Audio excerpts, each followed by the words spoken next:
Thank you very much, Madam Chair, and I rise to table what I hope is an amendment that will improve Bill 10. This amendment I move on behalf of the member for Calgary-Mackay-Nose Hill, who I will say has done a great deal of work on this and given a lot of thought to it, and I would sincerely hope that the House would consider this. The amendment that I propose on her behalf enables municipalities to finance or refinance energy efficiency improvements that are already underway or improvements that have already been completed. So before I move on, I will hand over the amendment to Paige and we'll wait till the table receives it and then move on. So that is the original.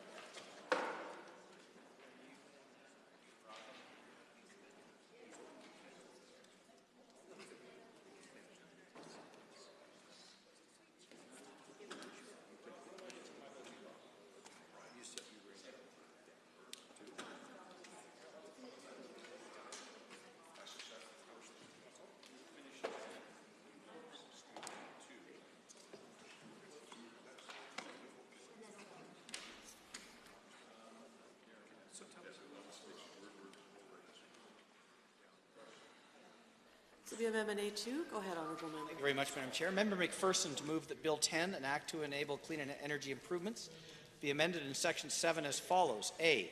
The following is added after the proposed Section 390.3. Exception. 390.31, notwithstanding Section 390.3, a clean energy tax improvement bylaw may authorize a council to impose a clean energy improvement tax in respect of renovations, adaptations, or installations commenced or completed prior to the passage of the bylaw if the renovation, adaptation, or installation other than the date on which it was commenced meets all other requirements for clean energy improvements under this division and any other conditions deemed necessary or appropriate by the Council. B. The proposed Section 394 sub 1 is struck out and the following is substituted. 1. A municipality and the owner of a property shall enter into a clean energy improvement agreement before a clean energy improvement tax is imposed on the property. Could just say that's self-evident, but I suppose I should probably keep reading the rest of the statement. So this amendment is broken into two main parts. The new 390.41A allows municipalities to, I think that's 3.1. Allows municipalities to refinance improvements started or completed before a PACE bylaw is passed, and the new Section B requires the property owner and the municipality to complete an agreement before an improvement tax is imposed in parallel with Section 390.4 in the bill.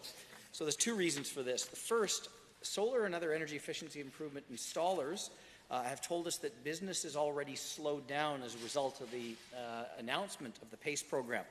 A lot of Albertans who are eager to undertake energy efficiency improvements that are financed by a municipality rather than the banks. I think we shouldn't incentivize Albertans to delay their energy efficiency upgrades for the months or years that some municipalities will require to spin up their own PACE programs. This, I believe, is an unintended consequence of this bill. Not all municipalities will, in fact, implement those PACE programs, but we can reasonably expect that certainly the major centres whose mayors support this program will work quickly to pass relevant bylaws that would make this program available on behalf of Albertans. And I have to say that I believe many municipalities, large and small, were very likely to follow. I also think it's important that we don't punish property owners who took the initiative early on to install energy efficiency upgrades.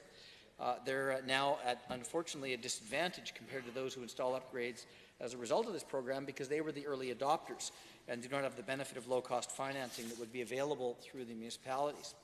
As forward-thinking landlords are especially disadvantaged without this retroactivity because those who build or renovate with a PACE program can offer more energy and cost-efficient spaces to potential tenants.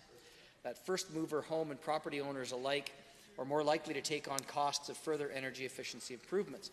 So I would suggest that it's important we help those champions lead the way to spread energy efficiency improvements to as many buildings as possible by allowing them to refinance their improvements at the lower cost we're determining through this bill.